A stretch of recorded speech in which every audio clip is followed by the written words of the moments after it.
Hello and welcome to Fantastic Fights, the podcast about a middle-aged man playing adventure game books out loud on the internet. That middle-aged man is me, HJDoom, and this episode we're taking a look at the first in the Nintendo adventure book series featuring the Super Mario Bros.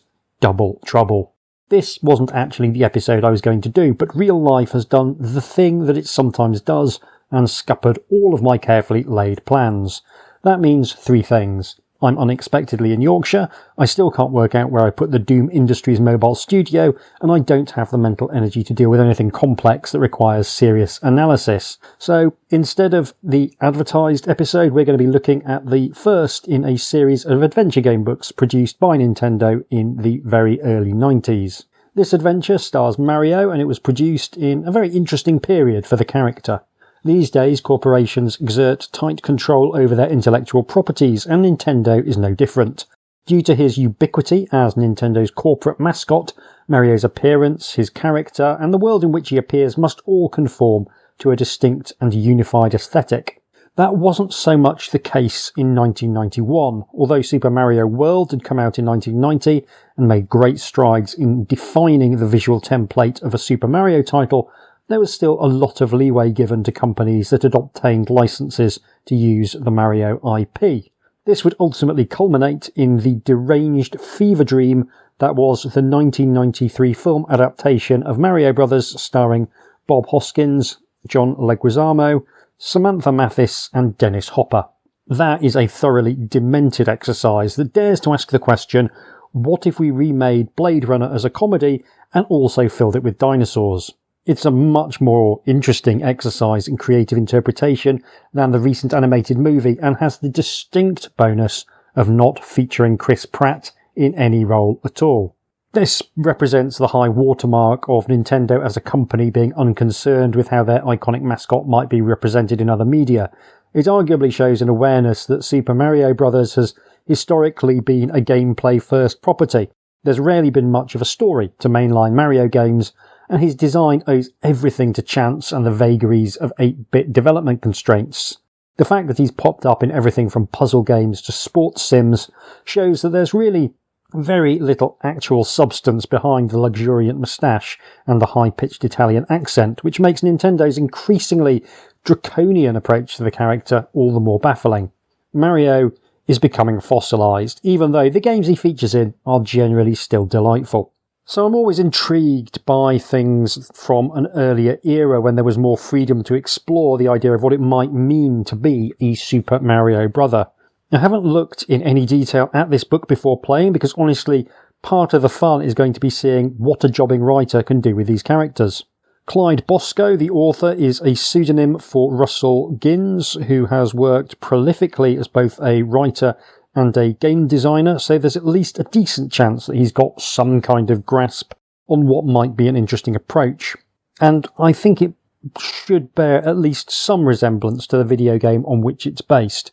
Now, I could really get into the weeds about supplementary Mario media, but that's more of a popular antiquarian series for another day. So, without any further ado, let's play Double Trouble. So the book has a nice, simple cover. I say simple. It's got Luigi hiding behind a pipe, one of the pipes that feature so prominently in the Mario Bros. Series. And for some reason there's two Luigis, and behind the pipe there's Bowser, who seems to be just in a really good mood, and a couple of Bowser's kids, as well as some little Goombas and a castle in a distance. And Mario, I think it's supposed to indicate that he's shaking his head, but really it just looks like he's got three heads. It's nightmarish. So you've got two heads in profile, one on either side, and his main head, I guess, in the middle, staring cross-eyed directly at the reader with a surprised expression on his face. And the overall effect is like one of those images from the Indian subcontinent of gods with lots of heads where they've all just sort of lined up next to each other. Yeah, it's a bafflingly unsettling bit of artwork. Bodes well. So, we get some information about how to play the game. And, which opens with, Dear Game Player, you are about to guide me through a great adventure. So I suppose I should go, you are about to guide me through a great adventure. No, I shouldn't do that. Dear Game Player. And it's written in the voice of Mario, who I am not going to do the squeaky Italian voice because that would get real grating. I suppose I could attempt the Brooklyn drawl that is the other default voice that Mario is sometimes given. You're about to guide me through a great adventure. As you read this book, you'll help me decide where to go and what to do. That doesn't sound great either. I think I might just do a Chris Pratt and just have Mario speak with my normal voice. You are about to guide me through a great adventure. As you read this book, you will help me to decide where to go and what to do. Whether I succeed or fail is up to you. At the end of every chapter, you will make choices to determine what happens next. Special puzzles will help you decide what I should do if you can solve them. The chapters in this book are in a special order. Sometimes you must go backwards in order to go forward, if you know what I mean. Along the way, you'll find many different items to help you with my quest. When you read that I have found something, such as a magnifying glass, you'll see a box like the one below.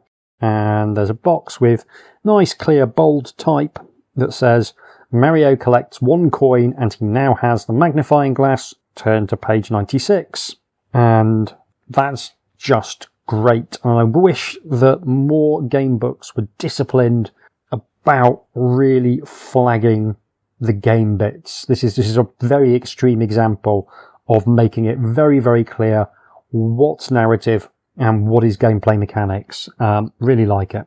And and the intro just finishes with, use page 121 to keep track of the things you collect and to keep score. Good luck. Driplessly yours, Mario. I don't know what driplessly yours is supposed to mean. I suppose we are still in a period where Mario is canonically an actual working plumber, as opposed to the modern era where it has been made very clear that he is no longer a plumber. He just dresses as a plumber for very unclear reasons. He's a professional adventurer who, dresses as a 1970s plumber. Anyway, chapter 1. Zang, clang, beep, beep, beep. It's the emergency alarm. Red warning lights begin to flash. One after another, alarm bells ring throughout the Mario Brothers house. Oh, groans Mario, opening one eye. The bedroom he shares with his brother Luigi is almost pitch black, but their plunger-shaped alarm clock glows in the dark. Mario squints at the faint green numbers. It's 3 a.m, he moans. Sitting up, he runs a hand through his thick black hair. Auah! Honk!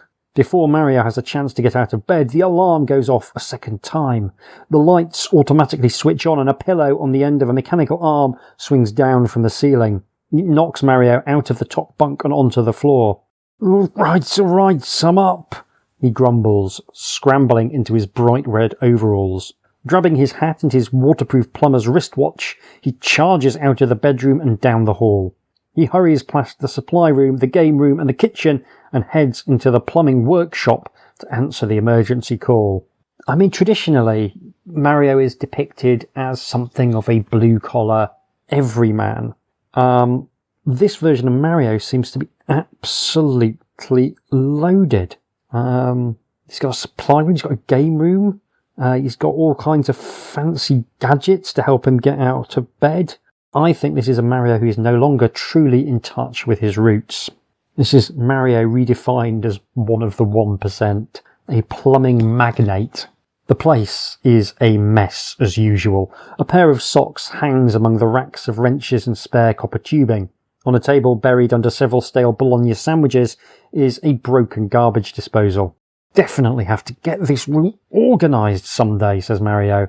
But I'd better answer the call first. Mario sits down in front of the Mushroom Kingdom network system, which takes up the eastern wall of the workshop. He shoves a 2-day-old plate of ravioli to one side and throws the main power switch. Now let's see what all this fuss is about, he says as he waits for the video screen to come into life. I do find it genuinely delightful that Mario is depicted a lot of the time in the 80s and 90s as a man who still has to hold down a day job even whilst saving a fantasy world from a giant, weirdly radioactive, kaiju-looking dinosaur turtle creature.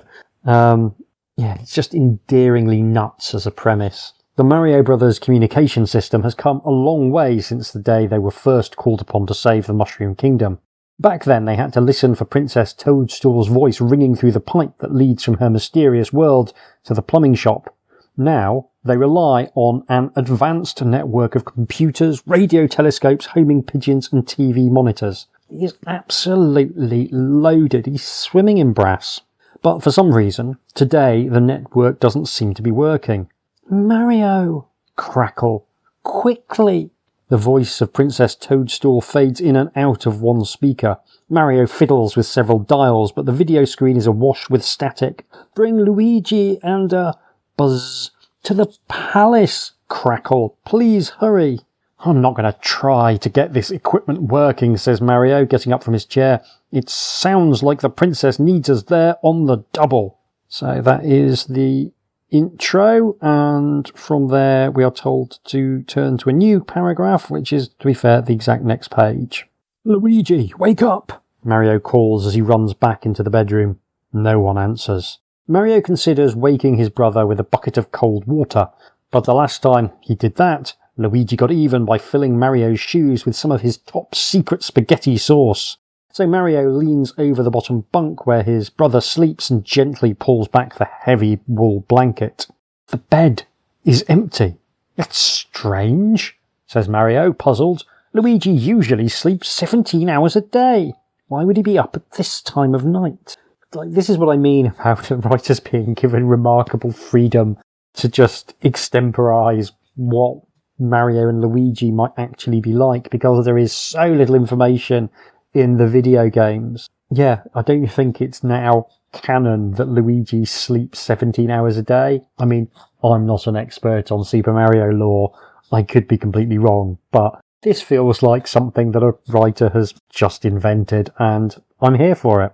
He looks around the bedroom. Everything is in its place. 2 dressers, a stand-up mirror, their comic book collection, but there's no sign of Luigi. Mario peers down the hall and notices a faint blue light spilling out of the kitchen doorway. But before he has a chance to investigate, the Mushroom Kingdom alarm begins to ring once more. Awooga! Awooga! I'm coming, princess! Shouts Mario. He runs down the hallway and starts to unlock the supply room door. At that moment, the alarm goes off again, louder than ever. Should Mario look for supplies? Maybe he should find Luigi first. Or maybe he should just head to the Mushroom Kingdom immediately. He'd better decide, and quickly.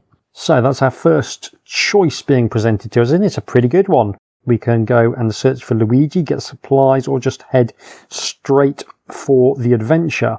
If there's one thing that is very much traditional in a Mario game, it's that the princess is in some kind of trouble. I'm going to go out on a limb and say it's going to turn out that she's been kidnapped by Bowser, which is what always happens to her. Yeah, why come up with a new storyline for a Mario game when just simply recycling the same storyline over and over and over again kind of works perfectly well. Of these options, I think we should go and have a look for supplies. I don't think we're going to find Luigi on this occasion. Something tells me something has happened to Luigi, but I do think it would be good to have some supplies to take with us to the Mushroom Kingdom. I know better than to go on a mission without proper equipment, Mario says, unlocking the supply room door. He scans the shelves. Paper clips? Nah. I need something that will come in handy against the Koopas. When there's trouble in the Mushroom Kingdom, that repellent reptile Bowser Koopa and his turtle kids are usually the cause. Bowser already rules all the vicious turtles in the kingdom, but he and his family won't rest until they rule the entire land. Mario thinks of the time Bowser tried to carry the kingdom's doorknobs away in a hot air balloon. It's a good job someone had a pea shooter with him that day, he says. Unfortunately, Mario has no idea what's going on at the palace now. He walks through the maze-like shelves of plumbing tools, cooking utensils, and inflatable beach toys. Should I bring some Swiss cheese? A bicycle pump? If the Coopers are up to their old tricks again, what will I need to stop them this time? So, we have to solve the puzzle to see what equipment Mario takes with him to the Mushroom Kingdom. There's an illustration, and you've got Mario stood next to a star and a kind of maze, a spaghetti of different paths that twist over and across and around them.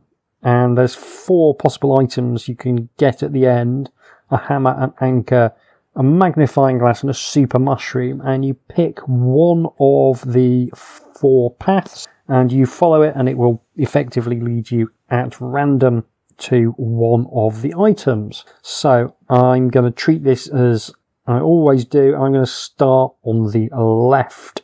It's not a straight left-right decision because there's 2 in the middle, but it feels kind of left-right decision. So I'm going to take the left-hand path. We go up, we go down, over and around and along. And, it's a very short one. In fact, I think that might be the shortest of the paths, which is great news for an audio format. And it has netted me the hammer, which suggests a relatively bleak and violent way that Mario is planning to deal with the dangers of the Koopa family. Just going to kill them with a hammer. It's a really nice, fun little bit of interactivity as well. I'm a big fan of that kind of thing. Geronimo! Yells Mario. It's time to save the Mushroom Kingdom. He dives into the central pipe in the middle of the workshop and tumbles down into darkness. You know, he mutters to himself, no matter how often I go to the Mushroom Kingdom, I still hate this part. He falls through the pipe for hundreds of feet, or maybe hundreds of miles, he can't tell. Then suddenly he shoots out the other end and drops into a tuft of spongy grass. Mario gets up and looks around. High overhead, brick platforms and clusters of metal boxes hang mysteriously suspended from the sky. Rows of bright flowers and polka dot mushrooms spread out in every direction. Once again, Mario is at the entrance to the Mushroom Kingdom, the magical land that he and Luigi have vowed to protect. Ah yes, the floating brick platforms, an essential part of Mario, and very, very delightful to see rendered here. Again, the Mushroom Kingdom is one of those peculiar video game spaces that doesn't make a great deal of sense outside of the confines of the game. I think since Mario made the jump to 3D, the way in which the Mushroom Kingdom and the other strange worlds that Mario explores have been rendered have tended to be a little bit more realistic and a bit less abstract. But here in 1991, even with the beautifully cartoonish graphics of Super Mario World and the world map that it has that enables you to travel from place to place, and the really kind of strong visual representation of the various different levels, it is still a very abstract place. And the author has decided to kind of try and take that abstract quality on head on, really. And again, I think that is a perfectly sensible way to try and approach it. You've not got a lot of space, so it's not a super long book. Mario steps onto the brick road that winds through the Mushroom Kingdom. Immediately, a bright blue snapping turtle charges at him. Mario hops into the air. The small reptile scuttles underneath without touching him. Those Koopa Troopers aren't very bright, Mario says, watching the turtle scamper off. Just then he feels something bump into his leg and a sharp pain shoots through him. He looks down to find another turtle with its teeth dug into his ankle. Shh! Where did you come from? Asks Mario, picking up the small blue turtle. It looks exactly like the one he just dodged. Mario frowns at the turtle, but it doesn't answer. Oh, never mind, he says. He drops it to the ground and then shoves it out of the way. Things seem normal enough, he notes as he looks about the countryside. But after a minute, he begins to change his mind. The Mushroom Kingdom is made up of open meadows, rolling hills and valleys. There's usually room for every creature there to go about its business undisturbed. But today, for some reason, the kingdom seems crowded. Beetles swarm about in such great numbers that a single flock entirely covers a grassy hill by the road. Orange tweeterbirds fight for space on a nearby brick ledge. Mario watches 2 tiny masked creatures walk by. That's strange too, he thinks. Shy guys almost always travel alone. Looks as though that dastardly Cooper, Bowser, has created a double of everything in the Mushroom Kingdom. That would seem to be the implication we're being invited to draw from both this, the cover art, and also the name of the book, being Double Trouble. Don't get many things past me. You know, I didn't spend all those years at university just to fail to spot when a plot point is telegraphed in at least 5 different places. I'd better get to the bottom of this, says Mario, gazing around. A few feet ahead, the road forks. One path zigzags up to the royal palace. The other winds around some metal boxes and fades into the distance. Mario must decide which path to take. He's sure he'll find trouble on either one. So, do we go to the palace or explore the Mushroom Kingdom? Well, I think we'll go to the palace to try and find out exactly what's going to happen. Princess Toadstool should have some kind of idea, I guess, of what's going on. He decides he'd better talk to the princess before doing anything else. So he scampers up the path that leads to the palace. Along the way and on into the distance in every direction, the landscape is dotted with strange yet familiar structures. Stone staircases climb 10 feet into the air and stop. Brick ledges hang in the sky, though nothing seems to be holding them up. Metal boxes are scattered all over the blue-green hills. Mario hops onto a stack of red and blue cubes and snatches 2 shiny coins that are hanging above them. These might come in handy later, he says. I hear the princess just installed a new gumball machine at the palace. Then he continues on his way. It usually takes Mario about 30 seconds to dash up the road to the palace. Today, though, it takes him almost 10 minutes. Too many creatures get in his way. It's sort of a reverse Thanos snap, isn't it? I feel like you could get a great kind of stupid superhero-style comic out of, doing this sort of reverse Thanos snap. I think all of the characters suddenly develop exact doubles of themselves. You could also take it out of a kind of superhero setting and do it as a really kind of bleak, almost apocalyptic kind of story set in the real world, where everyone just wakes up one day and discovers that their exact double is in the room with them, and the population of the Earth has suddenly doubled overnight, and the food supply really hasn't. Yeah. Oh, I might have some play around with that. That sounds like a great concept. All sorts of directions you could take it in. Really horrific directions. Although I imagine that this Super Mario spin-off story isn't going to be delving into a Malthusian crisis. Oh, maybe it will. We'll see.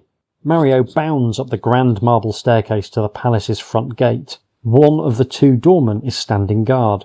Hello, Brock, Mario calls as he passes. A muscular mushroom salutes, touching his white furry helmet. Oh dear, I'm such a child. Mario goes inside. As he walks down the main hall, he senses that all is not as it should be. Paintings are missing from the walls, and there are muddy footprints all over the royal carpets. Worcester, the king's finicky assistant, would never allow the palace to become such a mess. Something must be really wrong. Mario stops to inspect a pile of broken flower pots. Just then, the other royal doorman walks in. Hi, Gherkins, says Mario. I'm Brock, the doorman answers. Humph, mutters Mario. I thought I just saw Brock. Well, maybe I was wrong. Mario hurries to the throne room. Along the way, he thinks he sees the same doorman a 3rd time. Now he's confused. Maybe Princess Toadstool can clear up this mystery. And we get a little box to remind us that Mario has collected 2 coins. And again, I have to praise this book for putting all of the gaming stuff at the end in one place. I think that's a really interesting design choice, because it means that you're not interrupting the flow of the narrative as you're reading it. I mean, obviously I'm interrupting the flow of the narrative because I keep interjecting to say idle comments of one thought or another. But in theory, someone who isn't me, someone who isn't trying to analyse it even as he's reading it, will have the experience of just reading the book and then getting the narrative and the gaming stuff nicely separated. Something that I could see myself actually adopting in a future book. Really sensible technique. Every day's a school day. Thank goodness you're here, cries Princess Toadstool the moment Mario opens the royal double doors. She's dressed in a long pink evening gown and matching earrings. She's as beautiful as ever, Mario thinks, but her fingernails are bitten all the way to the quick. She looks really stressed out. I was afraid you didn't get my message, she says, fingering her gold and emerald necklace. Mario gazes around the throne room.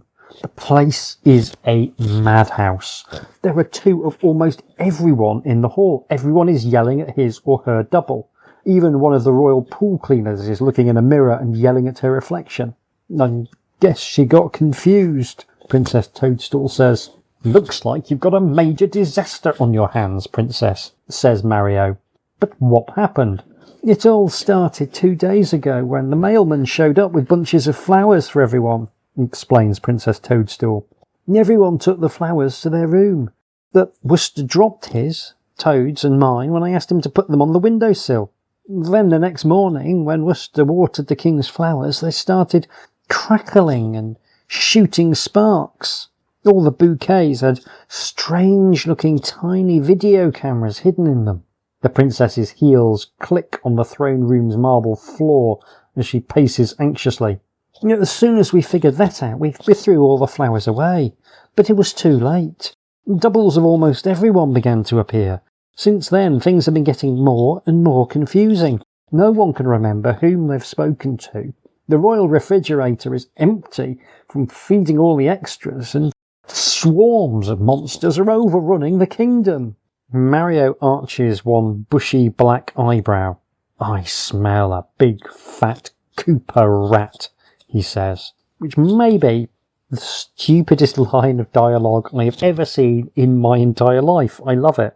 I think presumably it's deliberate, but Cooper is many things, but he's most notably a turtle, and I think there's something very amusing about describing him as a rat when he's a reptile. Yeah, don't know why. That's really tickled me. That's not the worst part, warns the princess, adjusting her tiny crown. The visual motifs are all present and correct. You can't fault the writer for that at all. Now we have 2 contenders for the throne. Princess Toadstool leads Mario up to the front of the room where 2 identical kings are taking turns pushing each other off the big gold throne. Each is wearing a purple robe and an onion-shaped crown. Worcester, the royal mushroom assistant, is there too, wringing his hands. His usually spotless apron is covered with dirt. He looks like he hasn't slept for days. You've got to help us, Mario, wails the tall mushroom. I've been so busy trying to clean up after 2 kings, I haven't even had time to wind the royal cuckoo clocks. Frankly, your highness, Mario whispers to the princess, it could be worse. I've never seen the king actually do anything anyway. It's the principle of the thing, snaps the princess. Every kingdom needs a king, and there can only be 1 king in every castle, and we've got 2, so help. I'll do what I can, Mario promises. Just then he notices that Toad, the royal mushroom retainer, is not around. Where's Toad? He asks. He went out to find a magnifying glass, answers Worcester. He thought it might help us discover who the real king is. Great idea, says one of the 2 kings. I was just about to say that, cries the other one. I wonder whether I have a magnifying glass with me, says Mario. He starts to check his pockets. I do not. No magnifying glass for me. Mario's plumber pockets are chock full of useful stuff, but no magnifying glass. Time to look for Toad, Mario declares. Promising the princess he'll be back as soon as possible, he rushes out of the palace and heads off into the Mushroom Kingdom. As he skips down a hill, he trips over a large metal pipe stump. What's this? He says, peering into the circular opening. Below him, a small, dimly lit chamber is filled with sparkling coins. It's also sprinkled with Shy Guys. Yahoo! Shouts Mario, diving into the pit, which, to be fair, he does shout a lot. He gathers as many coins as he can before climbing back out onto the grass. This is great, he says, counting his change. Now I can buy Luigi that electric bowling ball he's been asking for. He drops the coins into one of his overall pockets and continues his search for Toad. solve this puzzle to find out how many coins Mario collects. So there's, again, I guess you'd describe it as a sort of maze with Mario at the centre, and there's a bunch of shy guys who are sprinkled through the maze, and also a bunch of coins. So there is the possibility that you can cross out any 3 shy guy pests, and then you can have a look and see how many coins Mario can collect without running into one of the remaining shy guys. So from the start, he could automatically collect 1, 2, 3, 4, 5, 6, 7, 8, 9, 10. And then it's looking at, I guess, which shy guys offer the best bang for your buck. Well, there's one in the bottom right of the maze that if I take him out, I can get another 4. So that gets me 14 coins. And there's another one I can take out to get 3. So 17 coins. And after that, my best option is to take one out that lets me get 2. So 19 coins, I think the best I can actually do. Oh, no. Apparently I could get more than 20. So excellent. I'm less good than the target audience of 5-year-olds. But anyway, I've gathered fewer than 20 coins, so something else happens. I've got 21 coins in total. Toad could be just about anywhere Mario sighs as he looks out across the Mushroom Kingdom countryside. But the plumber doesn't get much time to think about the places he could go to look for Toad. Less than 5 minutes from the palace, he hears Toad's squeaky voice, and it is coming from the very centre of an enormous piranha patch. "Oh, no," says Mario.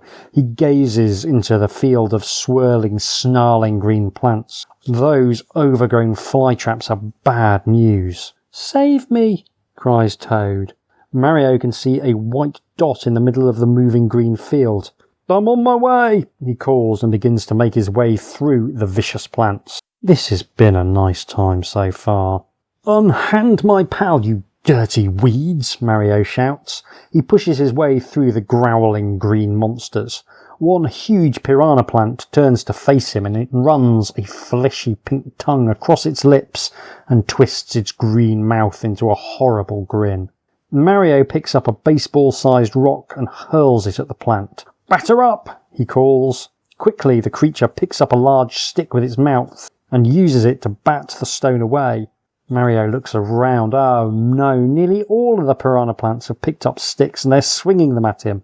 "Uh-oh," he mutters. "I shouldn't have given them any ideas." The mean green sluggers block his path in every direction. Mario needs an exit, and fast. So we need to play a game to see what happens next. There is a grid that is 1, 2, 3, 4, 5, 6, 7 squares by 1, 2, 3, 4, 5, 6, 7. So it's a 7 by 7 square grid. You start pretty much bang in the middle.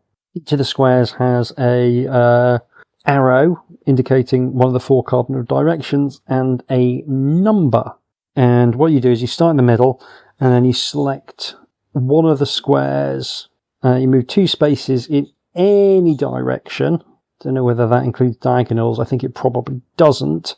And then you follow the instructions on the square that you land on. So if you move 2 squares to the left to start with, the square that you land on will then tell you to move 1 square to the right. Then that square will tell you to move 1 square down. And that square will tell you to move 4 squares to the right, and that will then make you land on one of the piranha plants. And you're trying to get to either of the 2 Marios and avoid either of the 2 piranha plants. So I'm going to go left. Why not? Why not go left? Oh, except I've already looked at left, and that takes you immediately to a piranha plant. I worked that out. So I will go up. So 1, 2, and then to the right. 1, 2, then up 1, and down 5. 1, 2, 3, 4, 5. Then along to the left 3. 1, 2, 3. This is great podcasting. Up 3. 1, 2, 3. I have landed on a piranha plant. And that's a really fun little mini-game, I guess, it is effectively like a random number generator disguised as a game, because all you're doing is picking a direction initially at random and then following the instructions to see whether you've succeeded or failed at the thing. But there's the added advantage that you can remember that whichever option you chose led to either a good or a bad outcome, and try and do something different on previous playthrough. So yeah, I actually really like it as a way of trying to bring some of that kind of randomness of dice in, but without needing to actually use dice. I think it's a really clever little idea. And it has that kind of ludic quality to it as well. It does sort of bring something of that feeling of being in a video game to the party. I think that's really, really important. And that's probably something I'm going to talk about at length in the closing remarks, because it feels very video gamey somehow. And yeah, I really like that. Anyway, having made it to one of the piranha plants, something happens. A weedy looking piranha plant swings its bat. Mario jumps straight up in the air. "Strike one," he yells. But the play is better than a strike. Instead of hitting the plumber, the bat squelches into the pulpy flesh of another plant. The injured plant howls and swings back. Skablump! Its bat smashes into a third one. The piranha patch soon becomes a field of furious green sluggers. The monster plants forget all about Mario as they bash each other. He's got quite a nice turn of phrase, this author. Field of furious green sluggers is a very, very pleasant clause to say. "Psst, Toad, come on," whispers Mario. Toad crawls out from his hiding place, and he and Mario tiptoe out of the patch unnoticed. "Shall we strike out for the palace, little buddy?" asks Mario once they're on safe ground. He jumps up and snatches a coin from a nearby ledge. "You bet," Toad says. As they make their way home, he hands Mario a magnifying glass. "Here's what I was looking for." Mario winks. "This'll be a hit," and soon they're back in the throne room. Mario collects one coin and he now has the magnifying glass, so that's good. We've got 22 coins, I've got a hammer and a magnifying glass. And honestly, that feels like a pretty good place to call this recording to a halt. I'm having a very nice time with it. It's a lot more charismatic than I thought it would be. I thought it would be kind of really sort of half-assed, but no, there's been some care and attention lavished on this from the author, who is doing his level best to try and make it feel as much like the video game as possible. So yeah, kudos to him for that. I'm going to go away. I'm going to finish playing it on my own time. I will be back for you in just a few moments with some closing remarks. Tatty bye. I have finished Nintendo Adventure Book 1 Double Trouble, and first I need to apologise for the sound quality in the recorded playthrough. I've now invested in a second and slightly more expensive portable microphone, so hopefully this sounds a little bit more professional, though it may take me a little while to learn to get the best out of it. Still, I have finished Double Trouble, and I had a lot of fun with it, more than I was expecting. Now, I would describe myself as a Mario fan, but not a Mario obsessive. I've played most of the mainline Mario games, but I haven't immersed myself deeply in the spin-offs and the supplementary media. So I come to this book with more than a layman's appreciation for the little guy, but I'm certainly no expert. I'm usually one of those slightly tedious people with very strong views about the things I'm into, but I've always felt curiously indifferent to Mario as a character. To me, he's essentially a chubby little blank slate, a nebulously Italian man in overalls who jumps on things. I always really enjoy the time I spend playing Mario games, but it's not a world I feel an especially deep connection to thematically. It's one of the great strengths of Mario games for me that there's so little narrative to get in the way of creating extravagant and surreal worlds to explore. They are video games in the truest sense. They aren't trying to be epic films or comic books. They don't demand familiarity with a lengthy backstory. Instead, they want more than anything else to be played. And that is tremendous. At the same time as there being almost nothing to Mario games that isn't directly connected to the experience of playing, there are a whole bunch of visual elements that are instantly recognisable and frequently iconic. Aside from the main cast, the various enemies all have a distinctive design, and this brings us to the first element I find interesting about this gamebook, which is the artwork. Again, I'm no expert on the Mario franchise, but I think it's Super Mario Bros. 3 that really nailed down the key visual language of the games. That's the one that I think this gamebook is drawing on most explicitly, and when I went to take a look at a scan of the manual for Super Mario Bros. 3 as part of my research, it was noticeable just how closely the art here parallels the art in the manual. As a small side note, there's something very lovely about looking at a video game manual from 1988 and seeing all the characters clearly drawn and coloured by hand. There's something pleasantly analogue about that being the approach you would take, a reminder of the limits of sprites and digital art in the late 80s and how the manual for a video game would often include most of the actual world building for the title. The artist, who isn't credited, has clearly had their marching orders. There's several images of Mario that could have been traced from the Super Mario Bros. 3 manual, and you can see that there is a desire here to make sure that Mario himself looks consistent with his depiction in other marketing materials. On the one hand, that does make some of the artwork feel a bit soulless. If you dig around on the internet, there's some fascinating bits of Mario-related artwork from the 80s where a much less firm hand is clearly in place. There's a piece from Video Gaming Illustrated, for example, which shows Luigi with very severe male pattern baldness, and a print ad for the Atari conversion of the pre-Super original Mario Bros., which shows Luigi looking very weirdly proportioned indeed compared to his later appearance. I think I would have been pleased if the artwork here had felt a bit more free and interpretive, but it does have the intended effect of making this book feel like part of the Mario Brothers world. The art might be ticking all the right corporate boxes, but there's still plenty of evidence to indicate that there was scope to make stuff up as you went along at this point in the franchise's history. It's fascinating to me because the author is clearly trying quite hard to capture some of the feel of a video game, but there's still some stuff in there which stands out as odd in 2026. In particular, the depiction of Luigi is very different from how he would later develop. Modern Luigi is usually depicted as being defined by a nervous quality, an underlying aura of near ontological apprehension.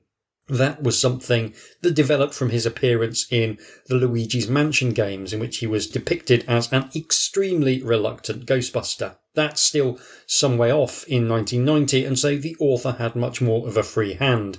There's an entire digression I could go into here about the fact that famous wrestling manager Captain Lou Albano was playing a live-action Mario in 1989, and it's like something out of a nightmare. A nightmare largely about bad perms. But I did promise I wouldn't turn this into an episode of Popular Antiquarian, so let's try and focus on the fact that this version of Luigi is apparently a practical joke-prone goofball who sleeps 17 hours a day. These little weirdnesses aside, I do think Double Trouble does a bang-up job of feeling like a Mario Brothers story. The framing device of a bunch of clones suddenly showing up feels like something that you could easily borrow as a framing device in a video game. Indeed, the villain of Super Mario Sunshine in 2002 was essentially a dark clone of Mario. Double Trouble more or less predicting a plot point from a future game definitely gives it a big old tick in the faithful to the franchise column. You also get to see a whole bunch of characters and monsters from the video game rock up and challenge Mario in various ways. If you were an 8-year-old who loved Mario, you'd read this book and come away feeling like you'd been on an adventure with the plumber in a world that you recognised. It's a smart choice to use a third-person perspective too. It gives you that feeling of hanging out with Mario and helping him make decisions, which is exactly what I'm looking for in a spin-off gamebook like this. There are a couple of strange moments where the vibe subtly shifts from madcap whimsical adventure though. If you go to try and find Luigi before setting off to the Mushroom Kingdom, you'll actually bump into a clone of Mario's brother rather than the real thing. that clone will basically try to kill you, and the whole scene plays out like something out of Invasion of the Body Snatchers, only aimed at the under-10s. It's jarring, but in a way that I personally found fun rather than problematic, and it does remind me of kids' shows of the 80s when, after every episode, a character would suddenly turn to the screen and tell you never to share needles, or let you know that you're in constant danger of being kidnapped by strangers in vans. Overall, though, you've got exactly the kind of structure you would expect. Exploring the Mushroom Kingdom before heading off to the desert and Bowser's castle which lies beyond. There you'll find out exactly how Bowser's least stupid child, Iggy Koopa, has managed to create all the various doppelgangers and come up with a way to save the day. I'm not aware that Bowser's ever been presented as having a wife, which does raise all sorts of fascinating questions about where all those children of his come from. Are they all from the same partner? Different partners? Does he grow them in a lab? I kind of want to know. And Bowser's Castle is a thoroughly nice time. There's not a huge number of different pathways to take, but there's places where a wrong move will end your adventure, and opportunities to find and use the small selection of items to make certain puzzles easier, which is really nice to see. Collecting items is a big part of a Mario game, so it's nice to see that replicated, albeit in simple fashion here. There's some optional areas as well, where you can find some bonus coins. That's also nice. The coins make a good score mechanic, and finding a few coins, it just feels like a little treat. Now there's two small observations I need to make here. The first relates to the maze puzzle, where you're trying to steal coins from the Shy Guys. I thought I had somehow screwed up and done worse than a 5-year-old.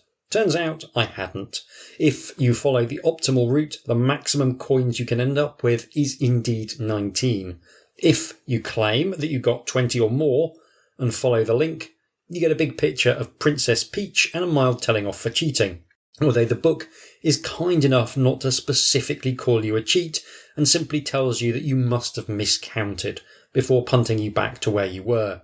And this is a nice little feature to gently encourage children to play the book as honestly as they can without being mean about it. And the rush of relief that I felt when I realised I hadn't somehow missed some clever trick for completing what is barely a puzzle was profound and shameful at the same time.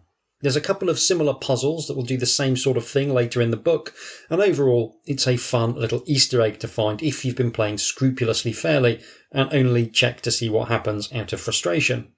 The second thing about coins is that this book contains an infinite coin glitch. The penalty for failing the piranha plant puzzle is getting bonked on the head by a piranha plant, which causes you to both pass out and lose all memory of the last couple of hours. In game terms, this means that the book sends you back to just after you've arrived in the Mushroom Kingdom. This means that you can do the Shy Guy puzzle again, get another 19 coins, and then head back to get bonked on the head by the piranha plants again, and thus repeat the sequence as many times as you like. This feels entirely appropriate for a video game book. Lots of games have little exploits or bugs that enable you to get more resources than the game strictly expects. There's a classic way to max out your lives in the first Super Mario Bros. Game by jumping repeatedly on a Koopa shell that is stuck bouncing between two blocks. Every fifth jump on the shell without touching the ground rewards an extra life.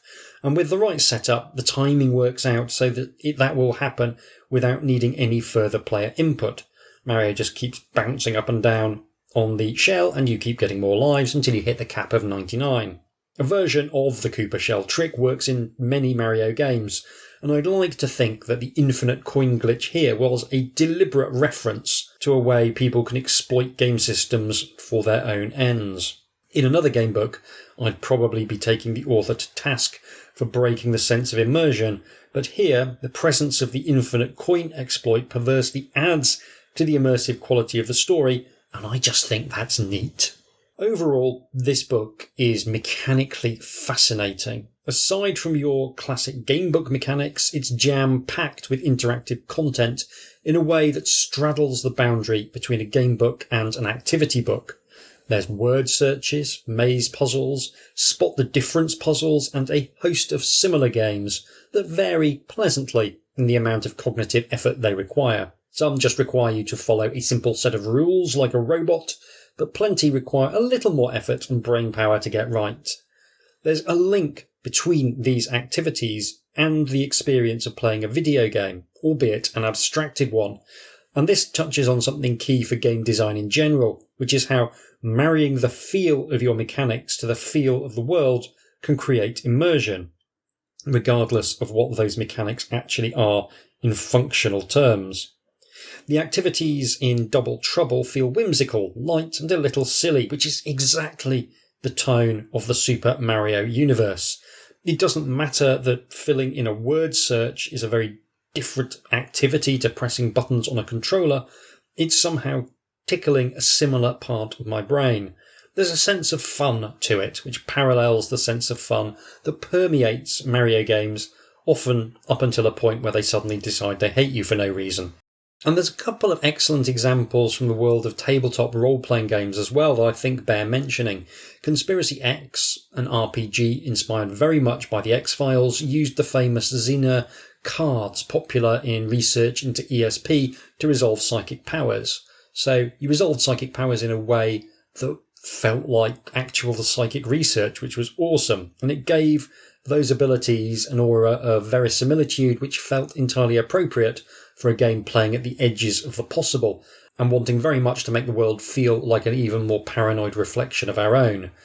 The classic weird Western Deadlands had you create characters using a standard deck of cards and resolve magic via creating poker hands.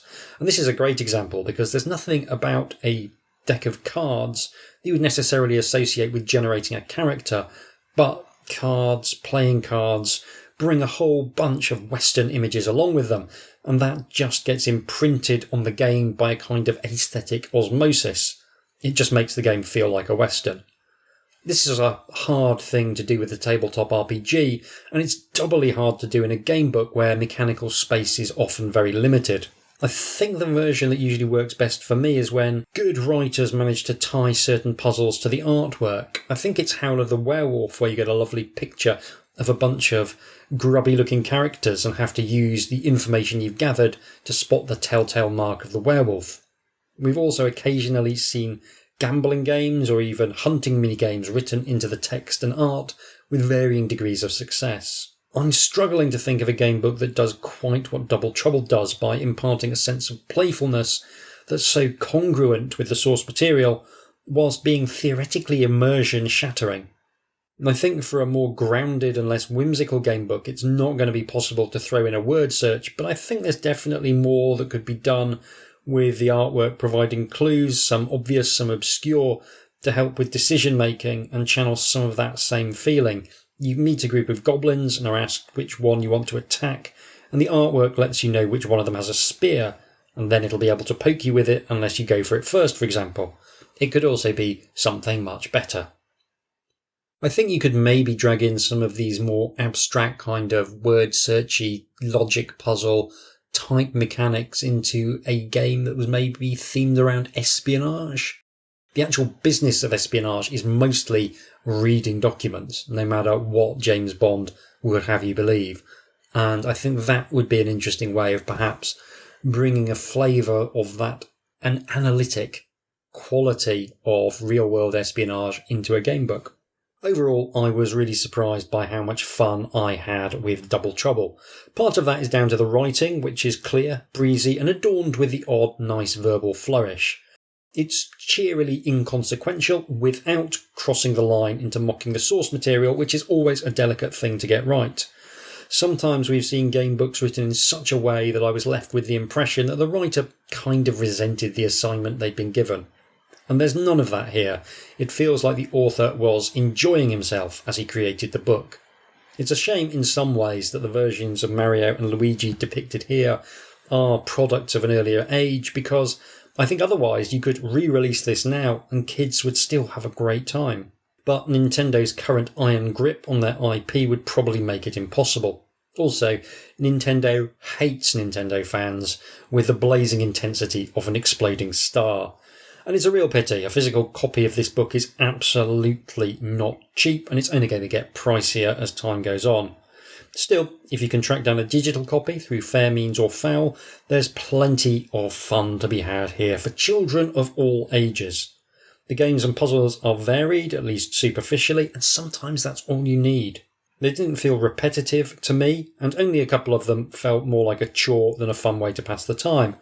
I'm going to be turning 47 next month, and it's very pleasing to play a book like this and be reminded that my inner 5-year-old is still there inside me.